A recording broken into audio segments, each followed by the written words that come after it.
नमस्कार। आज हम विजय माल्या के सफर पर एक गहरी नजर डाल रहे हैं। कैसे कोई किंग ऑफ गुड टाइम्स कहलाया और फिर कैसे उनकी एयरलाइन आसमान से जमीन पर आ गिरी। हमारे पास जो जानकारी है वो उनके बिल्कुल शुरुआती दिनों से लेकर आज तक के जो कानूनी दांव पेच हैं वहां तक जाती है।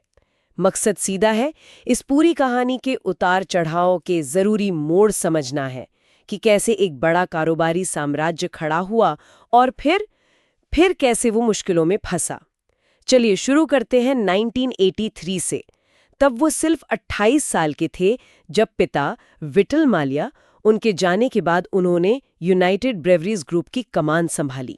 हाँ, और देखिए ये सिर्फ कमान संभालना नहीं था, उन्होंने किंगफिशर बियर को आप देखिए देखते ही देखते ग्लोबल ब्रांड बना दिया।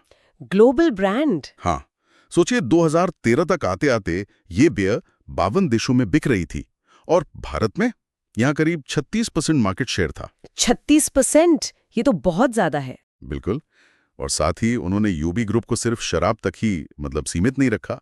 Engineering, fertilisers, pharma, real estate, कई अलग अलग सेक्टर्स में फैलाया। तो ये दिखाता है कि उनकी जो महत्वाकांक्षाएं थी वो कितनी बड़ी थी। बिल्कुल। और फिर आया साल 2005। अब नजर आसमान पर थी। किंगफिशर एयरलाइंस वो लॉन्च हुई। और एक दिलचस्प बात यह भी है कि पहली उड़ान 9 मई 2005 को उनके बेटे सिद्धार्थ के 18वें जन्मदिन पर हुई थी। हाँ, ये बात सही है। ब्रांडिंग तो खैर कमाल की थी। कमाल की थी, है ना? वो ग्लैमरस किंगफिशर कैलेंडर, बड़ी बड़ी पार्टियां, सेलिब्रिटीज का साथ। हाँ, और खेलों में भी खूब पैसा लगाया। 2007 में फोर्स इंडिया F1 टीम खरीद ली, फिर 2008 में IPL team royal Challengers Bangalore उसके मालिक बन गए। अच्छा, फोर्स इंडिया और RCB दोनों? जी, ये सब उनकी वो किंग ऑफ गुड टाइम्स वाली छवि को आप कह सकते हैं और पुख्ता करने की एक सोची समझी रणनीति थी। मतलब लाइफस्टाइल और बिजनेस का मेल। बिल्कुल, ग्लैमर और लाइफस्टाइल को कारोबार से जोड़ना उनकी खासियत थी।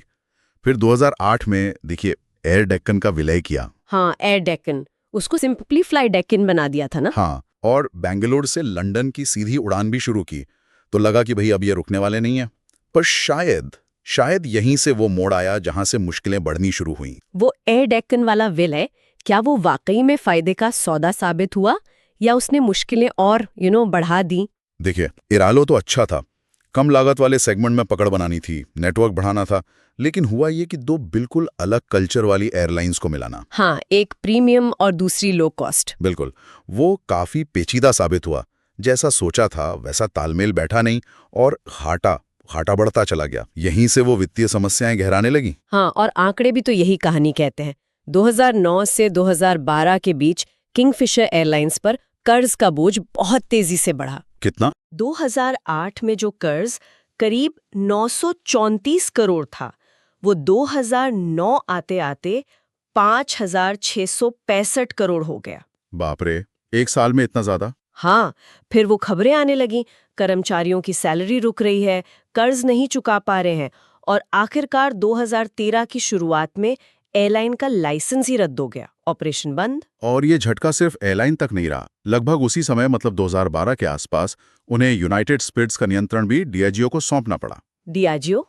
हाँ। हालांकि औपचारिक रूप से पद उन्होंने 2015 में छोड़ा, जब वो कानूनी मामले सामने आने लगे, और फिर 2015 में बैंकों ने उन्हें विलफुल डिफॉल्टर घोषित कर दिया। विलफुल डिफॉल्टर मतलब बैंक ये मान रहे थे कि वो पैसा दे सकते हैं पर दे नहीं रहे हैं। हाँ, जानबूझकर नहीं चुका रहे हैं, यही मतलब था उसका। और फिर आया सबसे बड़ा मोड़, 2 मार्च 2016, वो भारत छोड़कर चले गए। हाँ, और उसके ठीक बाद उनका पासपोर्ट रद्द हुआ। सुप्रीम कोर्ट में सुनवाई भी हुई कि उन्हें देश छोड़ने से रोका जाए, लेकिन तब तक वो जा चुके थे, तो उन्हें भगोड़ा घोषित कर दिया गया। हाँ, और यहीं से शुरू हुई लंदन में कानूनी लड़ाइयों की एक लंबी कहानी। बिल्कुल। अप्रैल 2017 में लंदन में गिरफ्तारी हुई। हाँ, फिर वो प्रत्यार्पण का मामला शुरू हुआ, मतलब उन्हें भारत वापस लाने की कानूनी कोशिश। ये केस कई अदालतों से गुजरा और यूके सुप्रीम कोर्ट ने भी अपील खारिज कर दी थी शायद 2020 में। हाँ, 2020 में उनकी अपील खारिज हो गई। फिर 2021 में लंदन हाई कोर्ट ने उन्हें दिवालिया घोषित कर दिया। दिवालिया?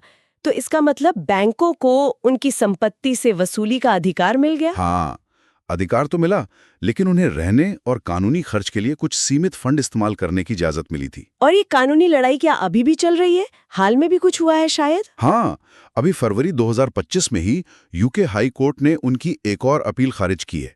दिवालियापन का आदेश बरकरार रखा है। अच्छा, और भारत में? भारत में भी सेबी ने 2024 में उन पर 3 साल के लिए रोक लगा दी है शेयर बाजार में कारोबार करने या किसी लिस्टेड कंपनी से जुड़ने पर। और उनकी संपत्तियां, जैसे वो बेंगलुरु वाला मशहूर पेंट्रोस स्काई मेंशन, हाँ, वो सब जब्त करने की प्रक्रिया चल रही है। इतनी उथल-पुथल के बाद भी कुछ रिपोर्ट्स कहती हैं कि 2022 में उनकी अनुमानित संपत्ति $1.2 बिलियन थी। हाँ, ये रिपोर्ट्स हैं। और यूनाइटेड ब्रीवरीज और यूनाइटेड स्पिरिट्स में अब भी उनकी कुछ हिस्सेदारी बची हुई है, ऐसा कहा जाता है। तो इस पूरी कहानी से क्या सबक मिलता है, क्या समझ आता है? देखिए, एक तरफ तो एक बेहद महत्वाकांक्षी कारोबारी का तेजी से उभरना है, ब्रांडिंग और छवि बनाने की कमाल की क्षमता। हाँ, लेकिन दूसरी तरफ वित्तीय अनुशासन की कमी और उसके कितने भयानक नतीजे हो सकते हैं वो भी साफ दिखता है। सही कहा। और साथ ही ये मामला जो अंतर्राष्ट्रीय कानून है, प्रत्यार्पण जैसी प्रक्रियाएं हैं, उनकी जटिलता को भी दिखाता है।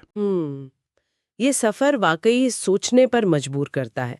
एक सवाल जो मेरे दिमाग में घूम रहा है वो ये कि किसी व्यक्ति की जो पब्लिक इमेज होती है, उसकी पर्सनालिटी, उसके कारोबारी फैसलों पर कितना असर पड़ता है। दिलचस्प सवाल है। क्या वो किंग ऑफ गुड टाइम्स की छवि बनाए रखने का दबाव ही कहीं ना कहीं उनके पतन का कारण बना? ये सोचने वाली बात है।